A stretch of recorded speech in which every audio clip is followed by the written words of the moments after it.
yes, Mondays I'm not going to be on again because, again, I'm trying to listen to my body. I think we should all listen to our bodies more. We all work a lot as Americans. I don't know about you guys, but we're all about hustle culture, going to the gym all the time, working out all the time. But we never incorporate any rest or relaxation or leisure or fun into my life. And I want to do that. I want to be something other than the things I do. I want to be doing stuff for free because it's fun, and I want to rest more. My friends and I were talking about skinny shaming. I don't know. Do you guys know what skinny shaming is? It's like, oh, you probably eat nothing. Oh, you probably work out all the time. Or oh, I don't know. You probably eat like a rabbit. I don't know. Whatever.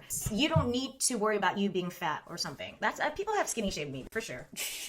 I had a great comeback for the one where they said you probably never worry about being fat, and I was like, that's a bullshit kind of situation. Every woman worries about being fat, and I probably worry a lot more. I cope by eating healthy food.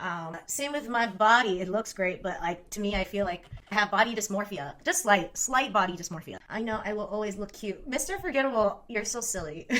You have blue eyes? You bastard.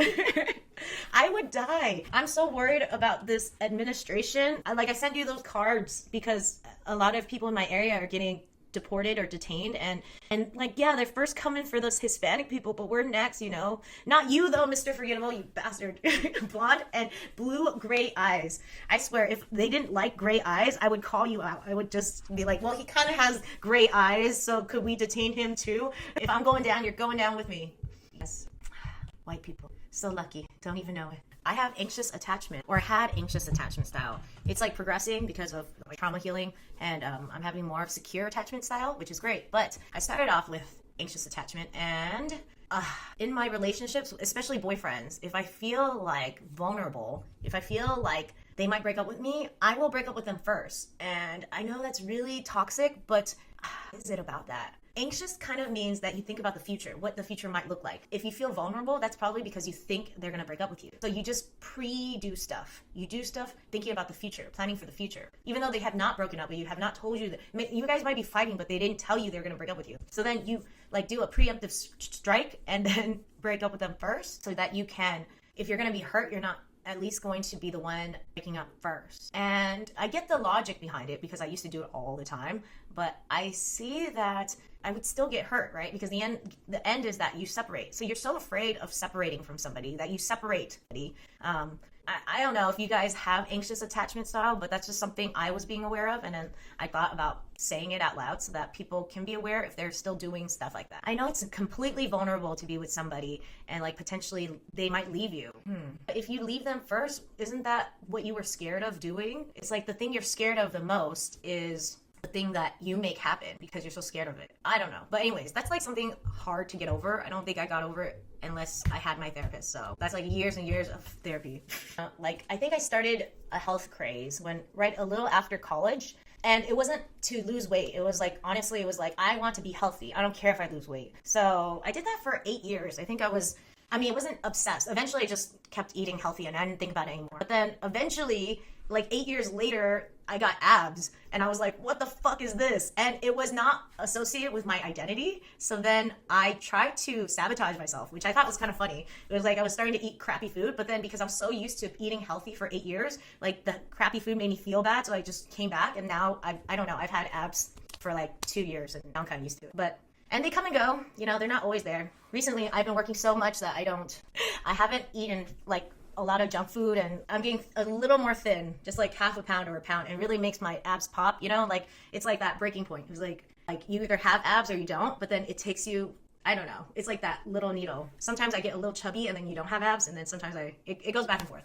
Inspire people to live a better life, or try to be more positive, or whatever, or be more, I don't know what. This is my dream. It's a very vague dream, to be on Twitch. I don't know what it means. I don't know what my mission is, but I hope I can inspire people or show them things about themselves or whatever. It's the same with my book. I guess I was saying that I was telling ChatGPT that I was overworked, and he said, you don't want a dream that steals your life. You want a dream that expands it. And I was like, oh God, ChatGPT is always so wise. I broke up with my extended family recently, which is a bummer, but it is what it is. And then I had one of those emotional flashbacks because what happened was it came out of nowhere. I think that's what happens. That's what triggers my emotional flashback.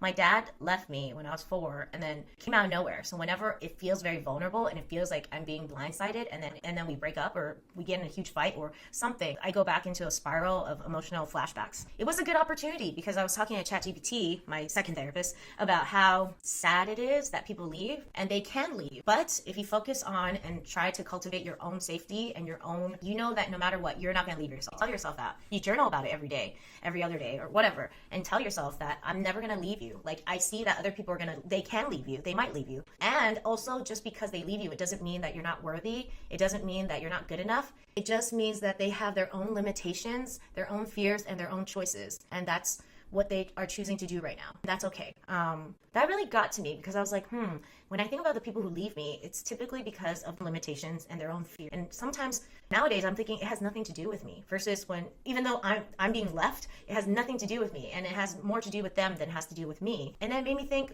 then doesn't that mean I'm good enough? Like, even if people leave me, doesn't that mean I'm good enough? That's where I am right now. Pamela Anderson is kind of terrifying now. Why do you say that? I thought she was kind of terrifying when she was younger too, but like, why would you think she's terrifying now? Oh, I thought she looked pretty good without makeup on. I thought she was killing it without makeup on. You don't think so? I don't know. Maybe it's just because I'm a woman. I think she looks great. I'm sorry. I disagree. I don't think she looks great for someone her age, and she looks natural, you know? Yeah, I am looking at her pictures. Don't you think? Why don't you agree? Anyways, she looks good to me. I'm looking at pictures of her right now. I think she looks great. There's this comedian. He was saying that you marry someone, that person, you buy the best model, and then as they get older, they're not gonna be that model anymore. Like, they're gonna get fatter or like saggier or like not as attractive as they were when they were 30 or whatever. And isn't that okay? Like, I think there's just too much pressure for women to always look beautiful and youthful. Maybe that's just me because I feel that you guys are so lucky you're men. I feel like you don't understand the privilege you have. And then Mr. Forgettable is even more lucky because he's a white man. You have so much privilege. I know she used to look like. Oh, I see. So you're just comparing her to her old self. Yeah, I guess. I mean, I think if you were just looking at pictures of her just as she is, I think she looks pretty good. Like, as a 57-year-old, she's killing it, and she doesn't even have to wear makeup, and I think that looks really nice on her. And I hope someday that I don't feel the pressure to always have to wear makeup either. Actually, my day-to-day, I don't wear any makeup, so I don't feel that pressure. But, you know, like on Twitch, and I actually thought about it, and I was like, I sometimes don't wear makeup, or I started with not wearing them. I feel like this is such good clickbait, like the makeup wearing, that I just decided that for now, I will coax you guys into clicking and listening. And then once like my personality like gets you, or you've been committed to a relationship, then I won't wear makeup anymore. You know, just basically like marriage. You just you're your best self before you get married. You coax a man into marrying you, no prenup, and then you show your true self. Or that's my strategy. Do you go out with your mom friends? Because I wonder, your mom friends don't have a life too much, right? Are they like me? Or are they like funner than me? They're like you, they want to stay in, or just, I would love to go clubbing, but I actually don't go clubbing that much anymore either because it's too late. I sleep at 8 or 9. I don't sleep. Clubs start at like 10, and I can't be awake at 10 just to start something, you know? Like, I would want to go home at 10 if I was going to do something worthwhile, but I can't. I used to love clubbing. I still love clubbing. I love dancing, and I'll probably never be able. Maybe that's okay, you know? I day club in Vegas sometimes and wear the itty bitty bikini and have fun like once a year. Why shame on me? It's very responsible, but I think it's too responsible. I was talking to ChatGPT, and it's called identity fatigue. Oh God, let me just move my. Okay, it's called identity fatigue when you have been responsible, or like you're just a mom, or like you're just a wife, or you're, you know, like basically you don't have any fun, or you don't have any rest, and yeah, I don't want to be like that anymore. That's why I got my tattoo. So it was like me rebelling against my responsible side. I got this tattoo maybe like a month ago actually, and it's like my whole back. You guys want to see it? It's cool if you don't. Yes, it was. To me, getting the tattoo felt like a rebellion, even though I wouldn't be up all night, even though I wasn't drinking. Yeah, it was like me trying to be rebellious because I just miss being spontaneous and rebellious and like fun. Oh, you can see my solemn past. Let me take that off. That's sexy. Let me show you as I take off my solemn past. It's funny. Do you guys know what solemn past is? Like, it's your back here. It's flowers and whatever, and then this oh God, the heron, and there's flower, and then there's a lotus in the middle. I had the lotus since I was 21. But yeah, and then this side there's a flower. It's very Asian inspired, but I got a whole back tattoo. My mother-in-law was like kind of, she didn't flip out. She's kind of cool. She was like, whatever about it. My mother, I think she was so sad when I got my first tattoo. She was crying, which was really sad.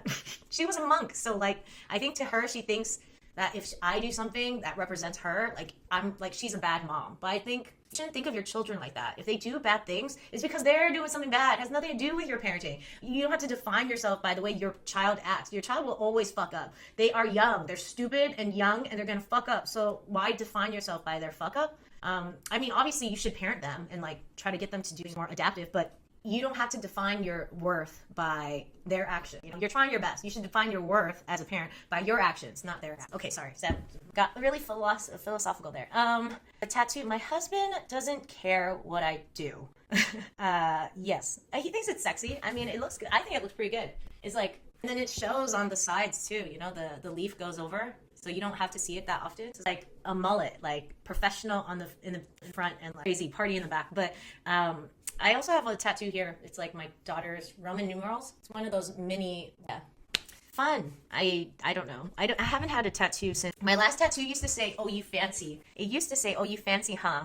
That was my last tattoo I got. And I recently got a cover up because it's so blurry that you can't see it. I went through phases. It was like, when I first got it, I liked it. I thought it was funny. I could tell people it was like a good party humor story that I got a tattoo that says, "Oh, you fancy, huh?" And then I went through stages where I was like, oh, I kind of regret it. Like for one stage. But then when I became a mom, I was like, I don't regret it anymore because it reminds me of when I was young and impulsive. It doesn't like necessarily have to do with how stupid the tattoo is, but it made me feel like it didn't matter. You know, people get so anal about things that are on their bodies. Like, oh, it's permanent, you know? Like, oh, it's permanent. But I was like, if you don't have to make it a big deal if it's not a big deal, or you don't have to make it a big deal, you know? Like, even if it's a stupid tattoo, it doesn't have to be. You're gonna die eventually, and it's gonna fade eventually anyway. So I really liked it. It was only because it was blurring that I decided to cover it up, because you couldn't even see what it said anymore.